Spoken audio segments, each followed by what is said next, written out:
தமிழ்நாட்டின் பல்வேறு இடங்களில் வெயிலின் தாக்கம் அதிகரித்துள்ள நிலையில் ஆறுதல் அளிக்கும் வகையில் சில ஊர்களில் பெய்த மழை மக்களுக்கு மகிழ்ச்சியை அளித்துள்ளது. அரியலூர் மாவட்டம் ஜெயங்கொண்டம் மற்றும் சுற்றுவட்டார பகுதிகளில் கடந்த சில நாட்களாக வெயிலின் தாக்கம் அதிகரித்து காணப்பட்டது.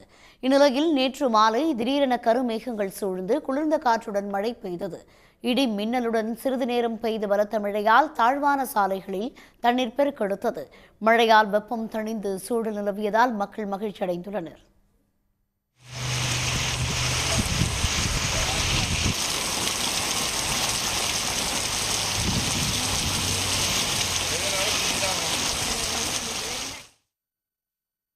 கும்பகோணம் அருகே கள்ளப்புலியூரில் உள்ள தனியார் பொறியியல் கல்லூரியில் இசைஞானி இளையராஜாவின் இன்னிசை நிகழ்ச்சி நடைபெற்றது. முன்னதாக இசை நிகழ்ச்சி துவங்கும் முன் மிதமான மழை பெய்தது. இதனால் ரசிகர்கள் மழையில் நனைந்தபடி இளையராஜாவின் பாடலை ரசித்து மகிழ்ந்தனர்.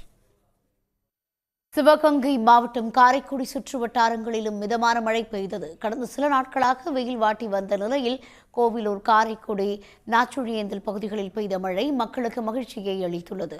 இதனிடையே மேற்கு திசை காற்றின் வேக மாறுபாடு காரணமாக அடுத்த 6 நாட்களுக்கு தமிழ்நாட்டின் ஓரிரு இடங்களிலும் புதுச்சேரி மற்றும் காரைக்கால் பகுதிகளில் மிதமான மழை பெய்யக்கூடும் என்று சென்னை வானிலை ஆய்வு மையம் கூறியுள்ளது. உடனுக்குடன் செய்திகளை தெரிந்து கொள்ள சன் நியூஸ் பெல் ஐகானை கிளிக் பண்ணுங்க.